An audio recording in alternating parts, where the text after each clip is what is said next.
Chapter 8, Potential Energy and the Conservation of Energy, one of the big ideas of physics. So we're going to jump right into the heart of it. So I'm going to skip over 8.1 to start, which is looking at potential energy. And I'm just going to give you the end result here because I want you to be able to see where we're going. So the end result of 8.1 is we learn that there are these potential energies, gravitational potential energy and elastic potential energy. You can think of these as a form of stored energy, that this is a way to have energy that can then potentially become motion. So it's very real energy, but it's not tied to motion. It's energy that can become motion. So gravitational potential energy is the energy that is associated with Earth and some nearby particle. Oftentimes we just ignore Earth. We can calculate that gravitational potential energy with a capital U for the potential energy. It's a function of y, which is the vertical distance, and it's equal to mg, the mass, times the acceleration due to gravity, 9.8 meters per second squared, times y, that vertical distance. You may have seen this if you've taken physics before, like in high school. You've perhaps seen it written as PE for potential energy is equal to m times g times h, where h is the height. Our book doesn't use PE specifically because it just starts to get long to have to write that out multiple times. And at the higher levels, potential energy is used with a U. So it's more consistent with that. But if you prefer to use PE, you're welcome to do that. The MGH is a really useful way to think about things because the only direction that does matter is the vertical direction, which you could call the y direction or the height h. So that can be a useful way to think about things. This says that as you gain more and more height, you gain more potential energy.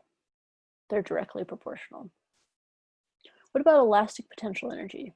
That's the energy associated with compression or extension of a spring, right? Which we saw a rubber band can demonstrate this too.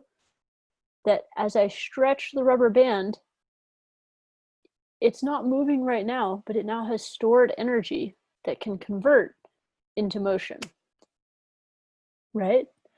So the way we can calculate that stored energy, the potential energy, is with U is equal to 1/2 kx squared, where k is the spring constant and x is the distance from the equilibrium or relaxed position of the spring.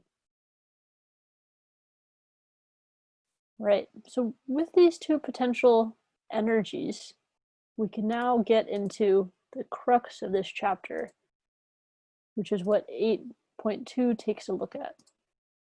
And that's the idea of the conservation of mechanical energy. Such a great topic. First off, what is the mechanical energy? The mechanical energy of a system is the sum of its potential energy and its kinetic energy. So E mechanical is equal to K plus U. We just need to include both of them. Something we'll see when we get into 8.1 is that the work done by the conservative forces is going to increase the kinetic energy by some amount and decrease the potential energy by that same amount. So it turns out the change in kinetic energy is equal to negative the change in potential energy. We'll again see more of where this comes from in the next video.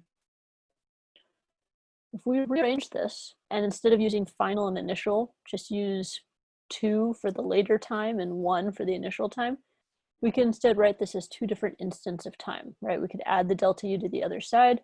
So we could write this as delta K plus delta U is equal to 0. And then if we note that each of these is like K2 minus K1, which is our change in kinetic energy, plus the same change in potential, U2 minus U1. It's all equal to 0. Then if we add the negatives to the other side, we'd see that those are just the 1 quantities, and we get to this equation, which is a really great equation. This one you can use to solve a lot of problems. K2 plus U2, the kinetic and potential energy at one instant of time, is equal to the kinetic plus potential energy at another instant in time. The starred point below has the big idea. In an isolated system where only conservative forces are present to cause energy changes, the kinetic energy and potential energy can change, but their sum, the mechanical energy of the system, cannot change.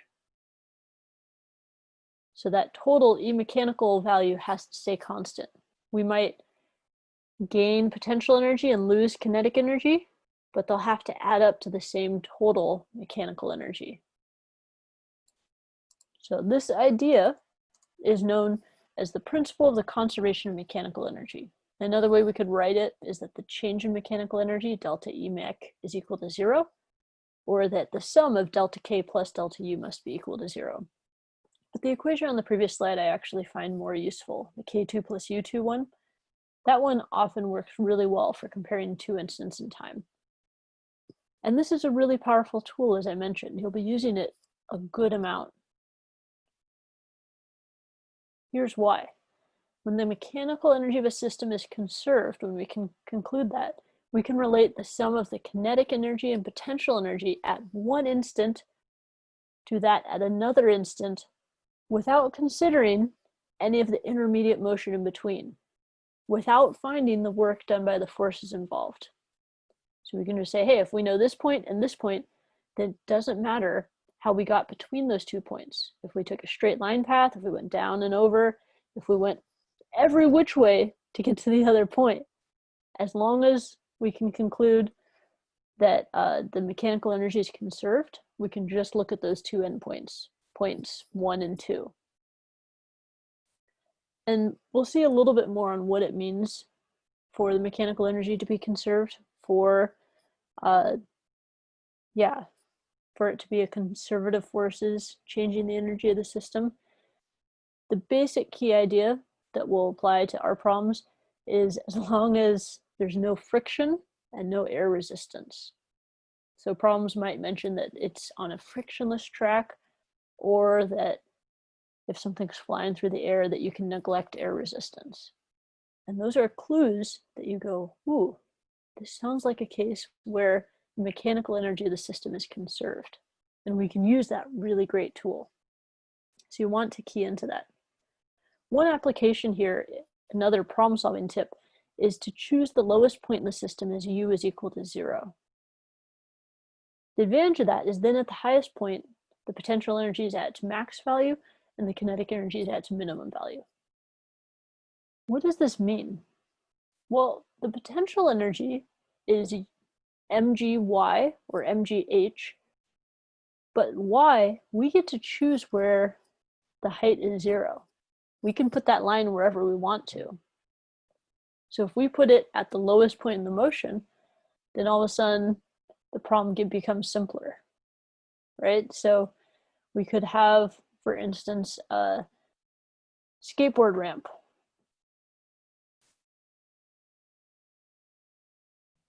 Even a loop-de-loop, right? All sorts of things. But we have a skateboarder, gotta draw them in too.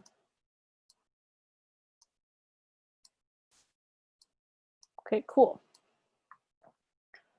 And perhaps the ramp is above the ground by some amount. Well, if we just analyze the ground as y equals 0, then we'd always have potential energy.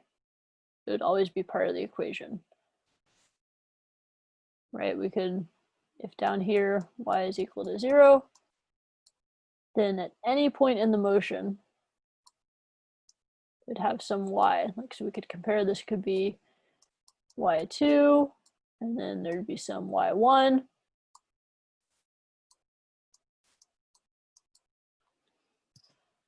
Okay, and that's doable. It's just a little bit of a pain that we'd have to consider both of them. So instead, we can say that y equals 0 is at this lowest point of the motion. Now notice when the skateboarder reaches that point, the y is 0, so the potential energy is 0 at that point. That's great, right? At the other point, we can calculate the potential energy relative to this height. So it won't be the total height above the ground, it'll just be the height relative to that lowest point. And that would be our y1 there. It's a little far. Let's go just a little closer. There we go. So we are free to shift the potential energy up or down, and that can make it easier to analyze, right? Because then we go from, at this highest point, we have the smallest kinetic energy value, which still could be non-zero, plus some u, so k1 plus u1, and then down here, we would just have all kinetic energy, k2, because u2 is equal to 0.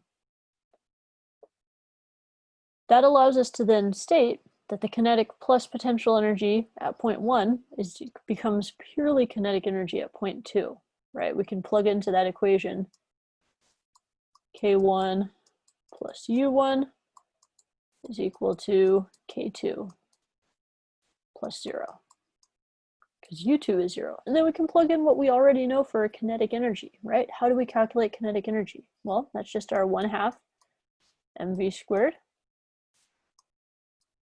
So mv sub 1 squared plus mg y1 is equal to the same thing, 1/2 m times v2 squared. And this can be a really great way if you know, for instance, the initial height and initial speed of the skateboarder, you can figure out how fast the skateboarder is going at point 2 compared to point 1.